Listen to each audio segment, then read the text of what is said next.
भाई इंडिया का एक्सपोर्ट पिछले 20 महीने के ऑल टाइम लो पर आ चुका है। अबे छोड़ो यार, औरंगजेब के बारे में बात करो। औरंगजेब, अच्छा हो सकता है इससे तुझे फर्क ना पड़ता हो, लेकिन हो सकता है इससे पड़ जाए। कई करोड़ लोगों के पास इंडिया में खर्च करने के लिए पैसे ही नहीं है। अबे तू बड़ा नेगेटिव आदमी है। मैं कह रहा हूं तुझे औरंगजेब के बारे में बात कर, औरंगजेब के बारे में व्हाट्सएप कर, बहुत मजा आएगा। अजीब आदमी है, हो सकता है इससे भी फर्क ना पड़ता हो, लेकिन इससे तो फर्क पड़ ही जाएगा। रुपया जो है वो ऑल टाइम लो पर आ चुका है। $88। एक अत्याचार का जवाब दूसरे अत्याचार से देना देशभक्ति नहीं, सिर्फ नफरत का नया दौर शुरू करना है। पीस का होने वाला है भाई, इसके बारे में तो तुझे पता ही होगा। अबे कितना नेगेटिव आदमी है तू, औरंगजेब के बारे में नहीं बात कर सकता। औरंगजेब भाई, जीडीपी ग्रोथ रेट इस टाइम पर स्लोएस्ट पे है। अबे मैं कह रहा हूं ना, औरंगजेब के बारे में बात करो। औरंगजेब, कुछ यही हालत है हमारे देश में इस टाइम पर करोड़ों लोगों की। उनको देश के बारे में जब भी कोई बात बताओ तो एकदम से वो औरंगजेब का राग यहाँ पर अलापने लगते हैं। मुझे लगता है कि औरंगजेब को भी यहाँ पर कब्र में लेटे लेटे रोज हिचकियां आती होंगी, क्योंकि भक्त उसको इतना याद जो करते हैं यहाँ पे। इनफैक्ट कभी एक मुर्दा आदमी से बदला लेना सिर्फ कमजोर सोच की निशानी है। देश को आगे बढ़ाने वाले इतिहास से सीखते हैं, नफरत से नहीं। कभी तो मुझे यहाँ पर लगता है कि भक्त मोदी जी के बारे में इतनी बात नहीं करते। इनफैक्ट इनके नाथूराम गोडसे के बारे में बात नहीं करते, राम जी के बारे में इतनी बात नहीं करते, शिवाजी के बारे में इतनी बात नहीं करते जितनी ये लोग औरंगजेब के बारे में बात करते हैं। कभी कभी तो मुझे इनके ऊपर शक होता है, ये हिंदुओं के वंशज हैं या फिर मुगलों के ही वंशज हैं। रिसेंटली फिर से एक बार औरंगजेब की चर्चा यहाँ पर शुरू हो चुकी है, और औरंगजेब के नाम पर बाकायदा नागपुर के अंदर दंगे भी इस टाइम पर शुरू हो चुके हैं। अब इन दंगों का फायदा कौन सी पार्टी को मिलता है ये आपको अच्छे तरीके से पता है, लेकिन दंगों को भड़काने में जहां पर एक पार्टी का हाथ है, इसके अलावा हमारे देश का मीडिया, जिसको इस टाइम पर ये काम करना चाहिए कि किस तरीके से देश आगे बढ़े और ये दंगे जो है हमारे देश के अंदर ना देखने को मिले, ये और कोशिश करते हैं दंगे भड़काने की। देश में इस टाइम पर नैरेटिव क्या चल रहा है, हमारे देश की मीडिया किस पर बहस कर रही है, प्राइम टाइम आपको दिखाना चाहता हूं। खत्म सियासी सब्र, टूटेगी औरंगजेब की कब्र। और रूबिका दीदी का पोस्ट देखो जरा। जो कब्रों से दुश्मनी रखते हैं वो भविष्य नहीं बनते, सिर्फ पुरानी नफरतों को जिंदा रखते हैं। जब तक हिंदू मुस्लिम नफरत जिंदा है तब तक देश अपनी असली ताकत पहचान नहीं सकता। तरक्की सिर्फ एकता से आएगी, बांटने से नहीं। नफरत सिर्फ देश को कमजोर करेगी, जबकि एकता ही वो शक्ति है जो हमें दुनिया में मजबूत बनाएगी। इसके अलावा एक और देखो अपनी स्क्रीन के ऊपर, औरंगजेब की कब्र खोदकर अरब सागर में कौन डालेगा। अब जब ये दोनों आगे आ गए तो गुल्लू पीछे कैसे रहे, वो भी तो आगे आएगा ना। वक्फ और औरंगजेब, किसका सियासी फरेब। एक और है, इसने शो बनाया है बंटवारा, सियासी खेल सारा। मैं जानता हूं कि तुम्हारे को न्यूज बनानी शायद नहीं आती, या फिर तुम हो सकता है भूल चुके हो, लेकिन हेडलाइन तो बनानी सीख लो। अबे ऐसी घिसी पिटी लेवल की हेडलाइन तो डीडी वाले भी नहीं बनाते। अब एक और देखो, चमन चोपड़ा आपकी स्क्रीन के ऊपर, जिन्ना के प्लेन पर काम कर रहे हैं राहुल और राउत। प्लेन नहीं प्लान होता है, इनको थंबनेल बनाना सिखाओ यार पहले कोई। एक और शो में भाई साहब कहते हैं अगर हिंदू तालिबानी होता तो। अबे हिंदू तालिबानी कभी भी नहीं होने वाला, लेकिन तू साले तू पक्का तालिबानी है यहाँ पे। अब बीजेपी आईटी सेल और भक्तों का भी मुझे यहाँ पर समझ नहीं आता। वैसे तो हर आए दिन ये नैरेटिव सेट करने में लगे रहते हैं कि मोदी जी देश को आगे लेकर के जा रहे हैं। सोच रहे हो इतना आगे कि कैमरे में से भी आगे निकल जाऊंगा मैं, लेकिन फिर यही लोग दूसरी तरफ यहाँ पर रोज औरंगजेब के ऊपर बात करना चाहते हैं। अब अगर औरंगजेब के बारे में बात करोगे तो आगे कैसे जाओगे। औरंगजेब पास्ट के बारे में बात है, आगे के बारे में बात करनी है तो एआई के बारे में बात करो। एआई से याद आया, ग्रोक बहुत खेल रहे हैं आजकल सोशल मीडिया पे लोग। इसी ग्रोक के बीच में हमारे एक साथी जिनका नाम है भगत राम, उन्होंने ग्रोक से एक सवाल पूछा औरंगजेब के बारे में, और ग्रोक ने क्या जवाब दिया इसको भी एक बार देख लेते हैं। सवाल पूछा कि औरंगजेब की कब्र खोदने से भारत को क्या क्या फायदे होंगे, जीडीपी में कितना उछाल आएगा और कितने रोजगार बढ़ेगा, भारत को विकसित राष्ट्र बनाने के लिए कितनी कब्रें खोदनी पड़ेंगी, कृपया जानकारी दें। ग्रोक का जवाब सामने से आता है, औरंगजेब की कब्र खोदने से टूरिज्म बढ़ सकता है, जीडीपी में करीब 52.5 मिलियन, लगभग 440 करोड़ रुपए का उछाल आ सकता है और 525 नौकरियां भी बन सकती हैं। लेकिन भारत को विकसित राष्ट्र बनाने के लिए $38.3 ट्रिलियन चाहिए, यानी 70 करोड़ से भी ज्यादा कब्रों को खोदना पड़ेगा, जो कि नामुमकिन है। आगे लिखा है कि फायदा हो सकता है पर बवाल भी मच सकता है जो नुकसान कर दे। असली तरक्की के लिए बड़े कदम चाहिए, ये तो बस नाटक है। मतलब शुरुआत में तो यहाँ पर ग्रोक ने आंसर देना शुरू किया, भक्तों को बड़ा मजा आ रहा होगा, यस, लेकिन एंड में आते आते ग्रोक ने भी ये लिख दिया कि ये और कुछ नहीं है बल्कि नाटक है। अब जहां पर फुल ऑन नौटंकी यहां पर चल रही है और औरंगजेब के बारे में बात करी जा रही है, देश को डाइवर्ट किया जा रहा है पूरे तरीके से कि आखिरकार ट्रंप किस तरीके से इंडिया को टारगेट कर रहा है, मोदी जी आखिरकार क्या क्या कर रहे हैं पीछे से, इलेक्शन कमीशन आखिरकार क्या खेल खेल रहा है, इन सब के बारे में आप सवाल ना पूछ पाओ, इसलिए आपके सामने औरंगजेब के बारे में बात करो। अब ये ड्रामा तो चल ही रहा है फुल ऑन, लेकिन इस ड्रामे की शुरुआत कहां से, और जिन्होंने ड्रामे की शुरुआत करी वो पतली गली से निकल चुके हैं। यहाँ पर लड़ाइयां हो रही हैं। यहाँ पर बात करना चाहूंगा छावा फिल्म के बारे में, जो कि रिसेंटली आई थी। 500 करोड़ से भी ज्यादा इस फिल्म ने कमाने का यहाँ पर काम किया है। एंड यहाँ पर छत्रपति संभाजी महाराज को दिखाया गया था फिल्म के अंदर कि वो कितने ग्रेट थे, लेकिन ये फिल्म एक झूठ के ऊपर बेस्ड थी। और ये बात मैं यहाँ पर नहीं बोल रहा हूँ, खुद डायरेक्टर ने इस बात को यहाँ पर एक्सेप्ट किया है। आपको फिर से एक बार याद दिला देना चाहता हूँ, डायरेक्टर लक्ष्मण उतेकर ने थोड़े दिन पहले माफी मांगी थी शिर्के के जो वंशज है उनसे, क्योंकि शिर्के के जो वंशज है उन्होंने यहाँ पर मारहानि के दावा ठोकने की यहाँ पर बात कर दी थी। अब ये पूरा मैटर यहाँ पर ये था कि गानोजी और कानोजी शिर्के जो थे उनके वंशजों का ये कहना था कि फिल्म के अंदर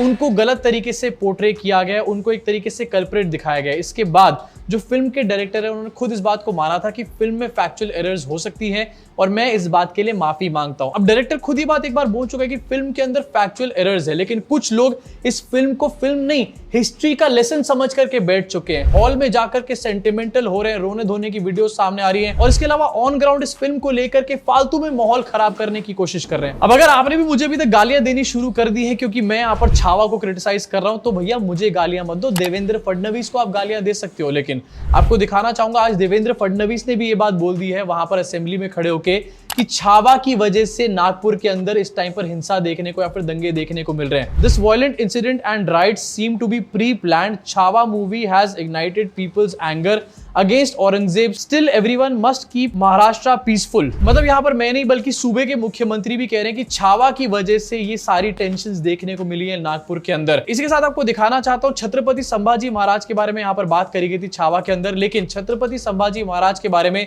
इन हिंदुओं के, इन भक्तों के जो अपने बाबे दादे हैं वो क्या कह चुके हैं। सबसे पहले गोलवलकर ने क्या बोला था संभाजी महाराज के लिए, when Sambhaji who was addicted to women and wine cast his evil eye on Khando Balal's sister, Balal allowed her to end her life to save her chastity। ये है गोलवलकर के bunch of thoughts on Sambhaji Maharaj. दो इनको गालियां दो बैठ करके। इसके अलावा एक और दिखाना चाहता हूं, सावरकर ने क्या कहा था, Sambhaji was unfit to rule over the Maratha Empire, he was short tempered, a drunkard and a womanizer। Womaniser कहा गया है छत्रपति संभाजी महाराज को। ये मैं नहीं कह रहा हूं, ये सावरकर और गोलवलकर कह रहे हैं। अभी पकड़ करके पेलो इन दोनों को। अब औरंगजेब के नाम पर हल्ला तो यहाँ पर मच ही चुका है, लेकिन हल्ला क्या मच रहा है उसका गलत तरीके से भी कुछ जगहों पर पोर्ट्रेल किया जा रहा है। यहाँ पर न्यूज सामने निकल कर आई कि नागपुर के अंदर एक प्रोटेस्ट सबसे पहले देखने को मिला विश्व हिंदू परिषद के द्वारा और बजरंग दल के द्वारा। ये प्रोटेस्ट क्या था, ये कोई रोजगार के लिए प्रोटेस्ट यहाँ पर नहीं करा जा रहा था या फिर देश की तरक्की के लिए प्रोटेस्ट नहीं करा जा रहा था। यहाँ पर प्रोटेस्ट इसलिए करा जा रहा था जिससे कि औरंगजेब की कब्र को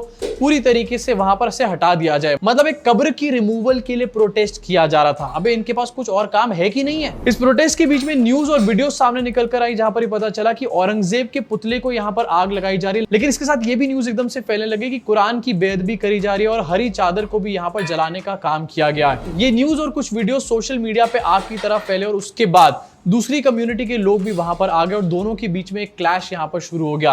पत्थर फेंके गए एक दूसरे की तरफ से। पुलिस वहां पर शुरू में पूरी तरीके से गायब थी, उसके बाद फोर्सेस को भी यहां पर डिप्लॉय किया गया इस पूरी घटना को रोकने के लिए। अब वैसे तो बीजेपी और इनके अलाइज जो है इस तरीके की हरकतें करते रहते हैं, लेकिन ये बहुत अनयूजुअल है कि बीजेपी और उनके अलाइज, बीजेपी रूल्ड स्टेट में इस तरीके की हरकत करें। यूजुअली ये लोग अपोजिशन के स्टेट में इस तरीके की हरकतें करते हैं जिससे कि नाम सामने वाले का खराब हो, इनका नाम ना खराब हो, लेकिन माहौल पूरी तरीके से पूरे देश में खराब हो जाए।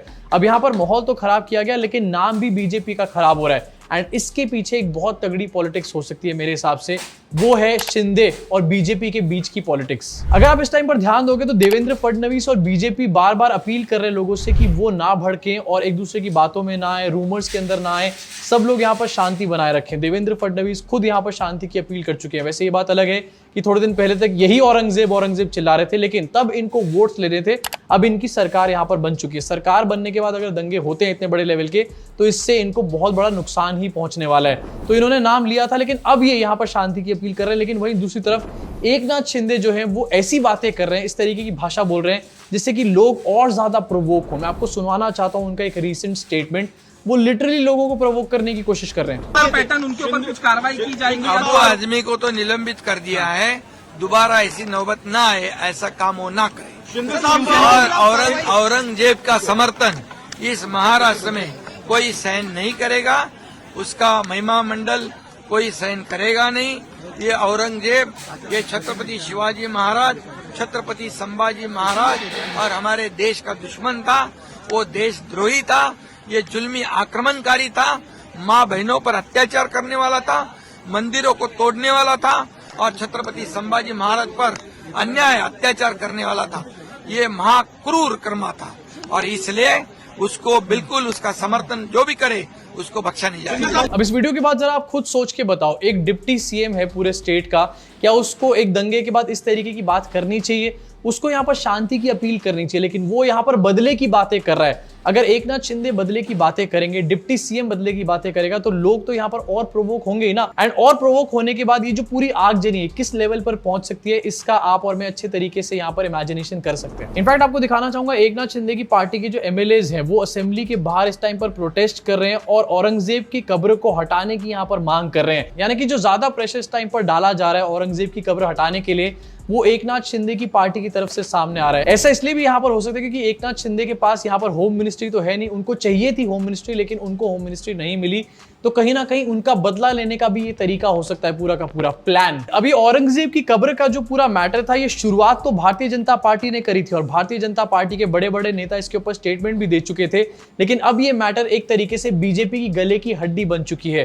देवेंद्र फडणवीस ने 2-3 दिन पहले खुद इसके ऊपर बयान दिया था और ये कहा था कि हाँ, हटना चाहिए वहां से औरंगजेब की कब्र को, लेकिन इसको बहुत ही लॉफुल तरीके से करना पड़ेगा, कोई भी अनलॉफुल काम यहाँ पर प्रदेश की सरकार नहीं करेगी। ये बात बोली थी देवेंद्र फडणवीस ने। इसलिए एक तरीके से ये पूरा मैटर अब इन लोगों के गले की हड्डी बन चुका है। लोग इस टाइम पर पूरे प्रोवोक हो चुके हैं एंड इस प्रोवोकेशन में ये लोग कुछ भी कर सकते हैं, ये भीड़ कहीं का भी रास्ता ले सकती है। आने वाले दिनों में अगर ये सिचुएशन और ज्यादा खराब होती है तो इसमें नाम खराब होगा देवेंद्र फडणवीस का, इसमें एकनाथ शिंदे का कोई भी यहाँ पर नाम खराब नहीं होने वाला। इसलिए मेरा शक यहाँ पर एक तरीके से एकनाथ शिंदे के ऊपर भी जाता है, लेकिन नाम चाहे यहाँ पर जिसका भी खराब हो, टाइम हम लोगों का ही खराब होने वाला है, क्योंकि देश में जहां पर रियल इश्यूज पे बात होनी चाहिए, शेयर मार्केट गिरता चला जा रहा है, अमेरिका के साथ ट्रेड डील में रोज यहां पर लफड़े पड़ रहे हैं, ट्रंप हमारे को रोज टारगेट करने का काम कर रहा है, हर आए दिन नई नई मुसीबत देखने को मिल रही है, लेकिन उसके बीच में टाइम वेस्ट करने के लिए औरंगजेब को फालतू में यहाँ पर फिट किया जा रहा है। अब जरा आप मुझे बताओ कमेंट सेक्शन में कि क्या हमारे लिए औरंगजेब जरूरी है या फिर हमारे लिए हमारा देश जरूरी है।